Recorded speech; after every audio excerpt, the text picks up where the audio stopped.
Welcome to the Tournament Poker Edge podcast, brought to you by TournamentPokerEdge.com, the only podcast dedicated exclusively to poker tournament strategy. Now here's your host, Clayton Fletcher. Hello once again, everybody, and welcome to the Tournament Poker Edge podcast, presented by JockaCoaching.com. My name is Clayton Fletcher, and I am your host here in sunny, hot, relaxing Miami, Florida, wishing one and all of our listeners a very happy Halloween.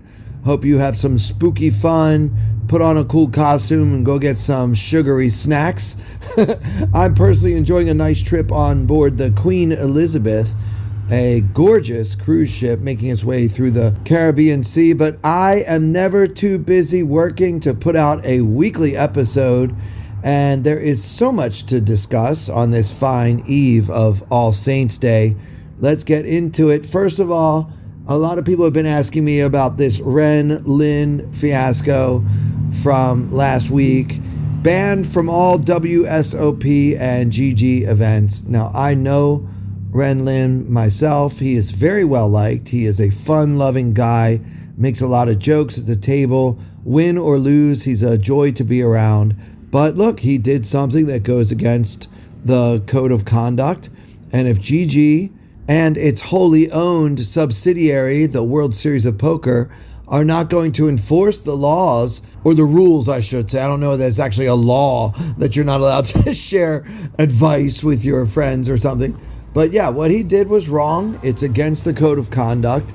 And if they're not going to enforce it when one of their top pros commits an act like this, then when will they enforce it? They've got to set the example from the top down. And it looks like that's what they are trying their best to do. So I hate to see this happening to Ren, because we do like him, of course. But yeah, I mean, actions have consequences. And this was found out. And give GG credit, because the action that they did take was swift and severe. But I think Ren will survive just fine. He's just going to have to sit out for about a year. And, that's what's going on there. The other big news, of course, was the Chauncey Billups, FBI, NBA, Cosa Nostra, the Mafia, like all of that stuff. And look, I mean, to me, this has kind of been an open secret in the high stakes world for a while. And I'm certainly not a member of that community, but even I, as a lowly mid-stakes grinder, have been aware of at least the rumors going around about this LA poker game that did sort of move to Vegas, or migrate, if you will, to Vegas, involving several well-known athletes and other notable personalities. Yeah, I mean, I've heard about this. And it's kind of similar to me in comedy when all the news came out about Bill Cosby many years ago. That was something all of us had sort of heard about. And it was kind of an open secret, I guess you could call it. But yeah, to see this all coming to light, I just hate that every time the mainstream media has any type of news about poker, it's about somebody cheating. It's never just good news, or that poker is growing, or that there are health benefits to playing poker regularly, or anything like that. It's always this person was crooked, and that guy stole, and this guy cheated. And yeah, it really sucks, because apparently this game was not a fair game at all. Apparently it was totally rigged. And according to the FBI, this is just the tip of the iceberg. So I will try to keep up with this story as it continues to develop. Lots of great feedback last week on our episode featuring Sylvain Losley. For me, the great feedback is I finally learned how to pronounce my friend's last name. If you haven't heard that episode yet, please check it out. The October 24th installment, which you can now also watch on YouTube. That's right, the podcast is now available on YouTube for those who are used to audio only. You might be surprised to see some visuals along with that. So yes, do check out our YouTube channel. There's a link in the description. You can always get all my links just by going to ClaytonFletcher.com if that's easier for you. But yeah, guys, I'm so happy that so many of you enjoyed the conversation with Sylvan. He is a crusher. He's also a really good guy. And I think that kind of comes through in the interview. This guy has had so much success in poker over a great many years, and yet he remains very humble, very down to earth. And even once in a while, he'll say something like, "I may be wrong." And a lot of very successful people I know are incapable of uttering that particular phrase. So I'm happy to know Sylvan. I'm glad that you guys enjoyed our episode with him last week, because Sylvan is a beast. And he's also a coach at jakacoaching.com. And right now there's only one way to get a discount on Jaka Coaching. And it's my promo code TPE. Jaka Coaching, this site is specifically designed for busy people. Maybe you've got a job, but you want to spend, a short amount of time watching a video or working with a coach quickly to kind of master one concept at a time. And it's very much laid out in a way that is very respectful of the viewer's time, because time is money. I mean, there is a section of this website called Start Here. And then you can find exactly what you're looking for. What are the most important things? What are the must-watch lessons? And when are we going to be doing live coaching sessions, whether it be with Thomas Boivin, who was mentioned on last week's episode, Kevin Rabishow, who is another absolute beast, a true legend of the game, very, very smart guy who's also incredibly good at explaining things, or even Faraz Jaka himself, who does quite a bit of the coaching on the site that bears his name. You guys can save 20%. Use my promo code TPE. You can click the link in the description. I don't know how much longer this promo code is going to be in existence. They told me it was good for the month of October. So if you're listening to this after Halloween, jump on that right now. You get 7 days for free and then save 20% once you sign up at jakacoaching.com, and the link is jaka.poker/TPE. All right, guys, let's go back now and take another look at Sylvan's strategy hand from last week's episode. It was actually a student that had sent this hand over. It's from the final table of an online high roller, a 250 euro buy-in, which definitely is considered higher stakes. There are a lot of $2 and $3 tournaments on the internet, so anything triple digits and up is considered a high roller. The hero in this hand is in the big blind. He is last in chips with 13 big blinds, but the player on his immediate left also has just 14 big blinds. So these two are very close, and they're bottom two with 6 players remaining. Most of the other stacks are around the 30 big blind range. So it's a pretty shallow final table overall.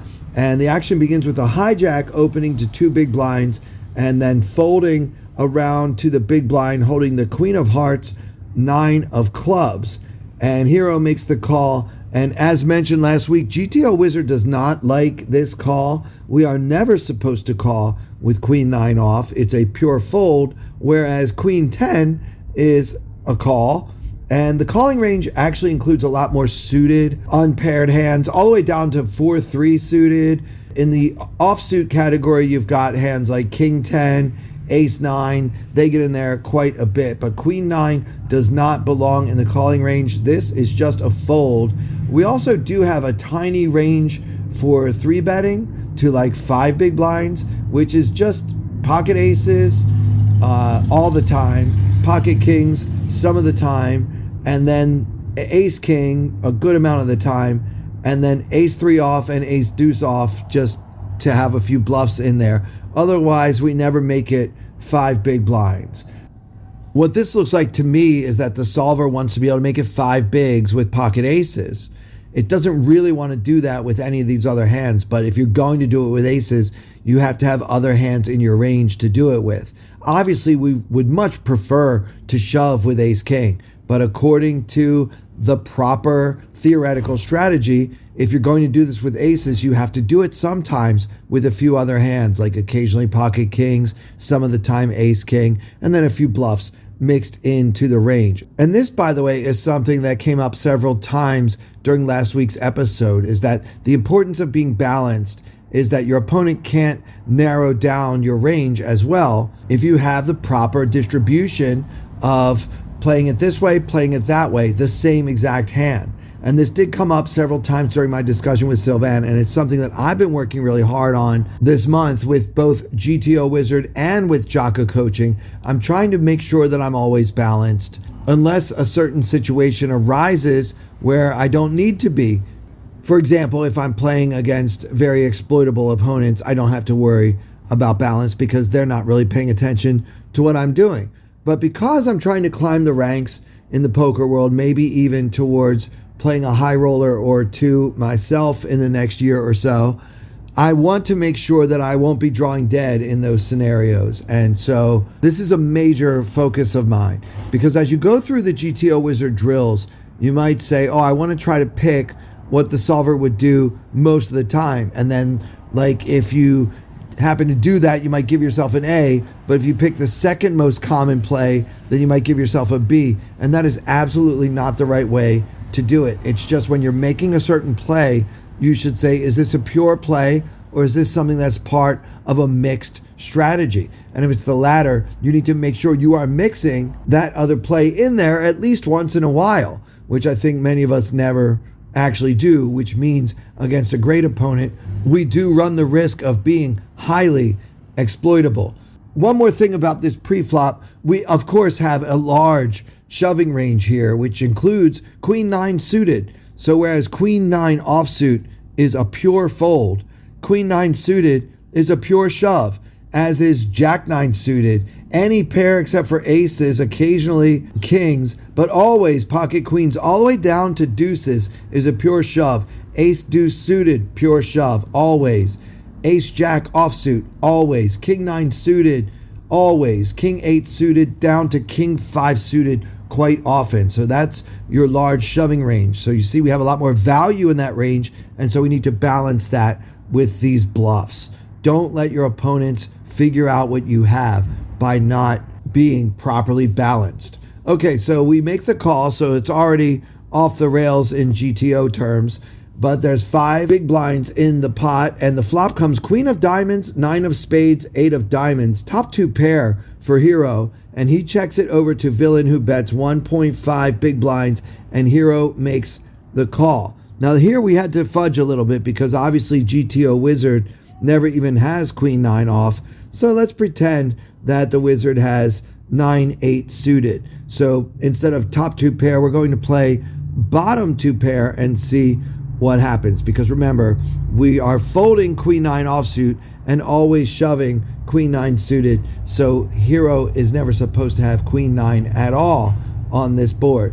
Okay, last week Sylvan talks about having a small check raising range, but it's actually always a shove when we're facing this bet at this stack depth. If we want to raise, it's all in. So very minor vindication, if you will, for me from last week, where I was confused about why we would need to have a small check raising range off of such a short stack. There are spots for that, but not on a board like this.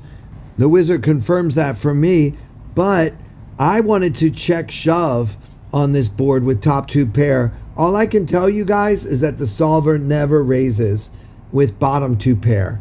And bottom 2 pair is obviously more vulnerable than top 2 pair. So I would suspect if the Wizard were capable of having Queen 9 of any kind on this board, it would also be a pure call, which is what the actual Hero did in the hand. There is a shoving range where we check shove, and it does include Queen Jack, as Sylvan suspected last week. Also, Queen 10 is a check shove. Those top pair with a gut shot on this wet board, we don't fool around, we go for it. We also bluff shove sometimes with hands like the King 5 of Diamonds and any number of suited 10-7 combos, which are open-ended. So that's your range there for check shoving. And now Villain had bet 1.5. Hero makes the call, and now the turn comes the 10 of Spades. And with 8.5 big blinds in the middle, Hero checks and Villain fires 3 big blinds, and Hero makes the call with Queen 9. So 9-8 actually hates this card even more than Queen 9, I believe. So what does 9-8 do? It's just always a pure call.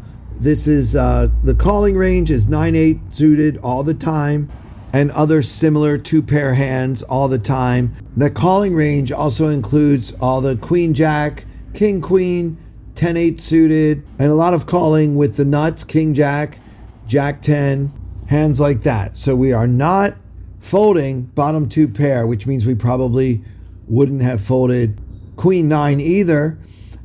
Now the river comes the 8 of spades, completing everything and pairing the board. Hero checks, villain shoves, and hero makes the call. And so now, in order to fudge this and compare with the range according to GTO Wizard, I'm going to pretend we had 10-9 because I really don't want to have a full house, right? So this board would have given us a full house. So I'd rather have 10-9, which is the closest we can come to the Queen 9 that we actually had. And now we can actually start folding on the river. Even though we're getting 3-1, there are still some hands we can beat.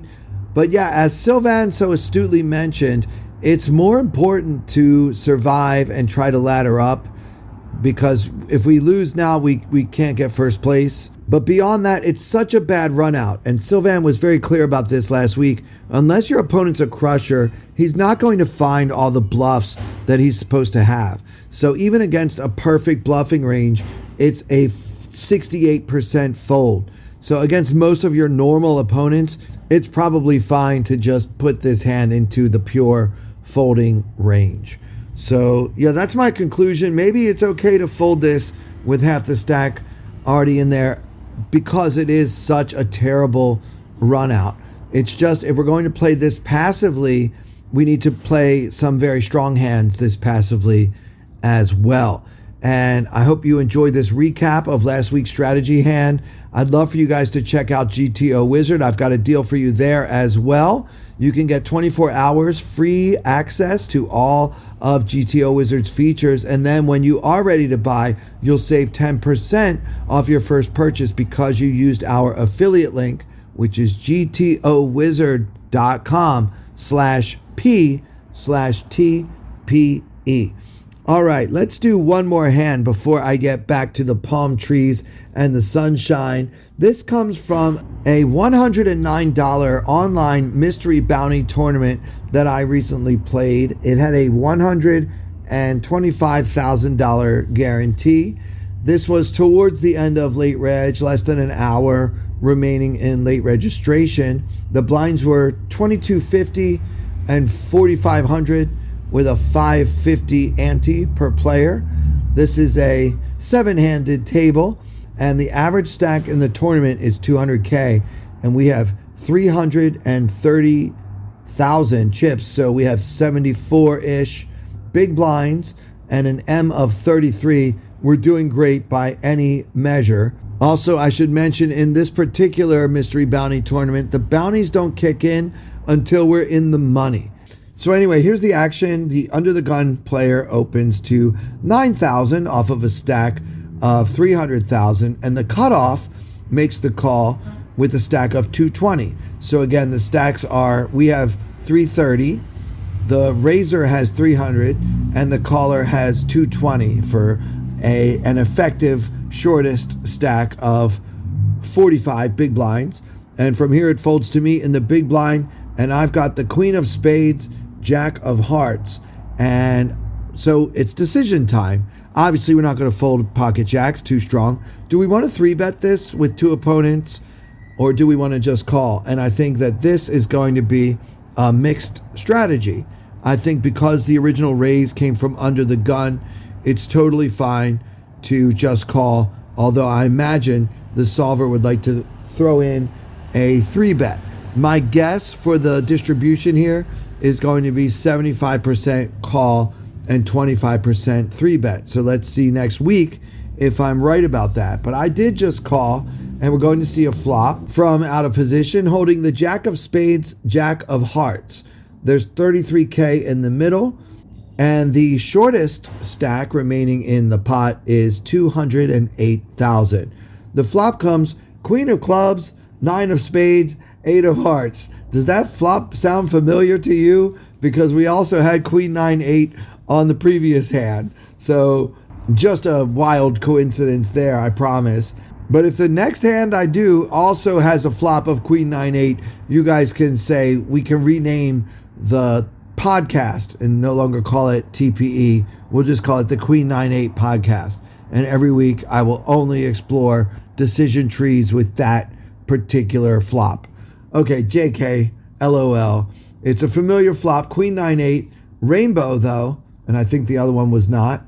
And the action is on hero with pocket jacks. So we've got a pair below top pair, and we've got a gutter ball. So should I lead? Do we want to have leads on this board? I'll bet we do have some leads in our overall range, especially out of position with two opponents on a wet board. Maybe like if I had pocket eights for a set, or possibly the nuts can lead out and then have a few bluffs in there. Maybe hands like 7-5 might enjoy leading as a bluff. Anyway, I decided to check and let the under the gun raiser do his thing. And he checks and the other guy checks. So the flop checks all the way through. The pot is still 33,000. And now the turn comes the 4 of clubs, bringing backdoor clubs on a board of Queen of clubs, 9 of spades, 8 of hearts, 4 of clubs. And this time I did lead, guys. I decided, since everybody declined his option to bet the flop, that kind of opened the door for me to take charge of this hand. So I bet, and I didn't really see any reason to bet big. I went for a very small sizing, 8,100 into the 33K pot. So just 25% with two opponents, very small. And the original raiser called, and then the cutoff over called. So maybe I should have bet more, or maybe I want these guys to bet. I just couldn't see a world where anybody had a queen. The board is Queen 9-8. You're telling me you're going to check with two opponents? I just don't think you would. So I feel like the jacks are going to be good so often in this situation. So even after both opponents called me, I liked my hand. And then with 57,000 in the middle now, and the cutoff with just 200K behind, the river comes the deuce of hearts for a final board of Queen of clubs, 9 of spades, 8 of hearts, 4 of clubs, deuce of hearts. So no flush got there, and I have a decision to make. Now they both called me on 4th Street. Do I want to bet again? Can I really get value from anything? Or should I check and just hope to show down jacks cheaply?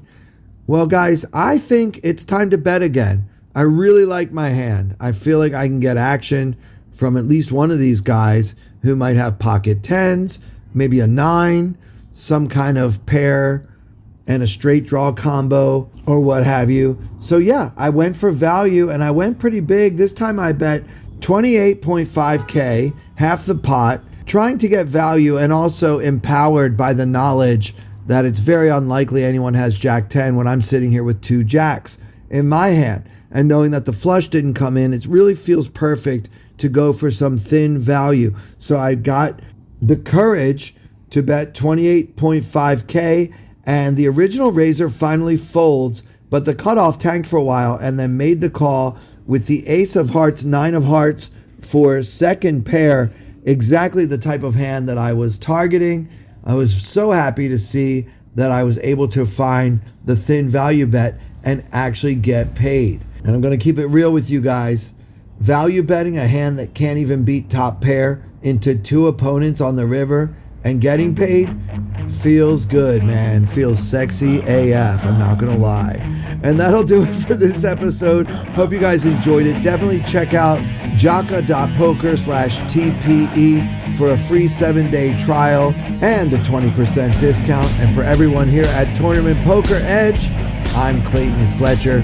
Thank you so much for listening. I wanna hold them like they do in Texas plays. Fold them, let them hit me, raise it, baby, stay with me. Luck and intuition, play the cards with babes to start. And after she's been hooked, I'll play the one that's on her heart.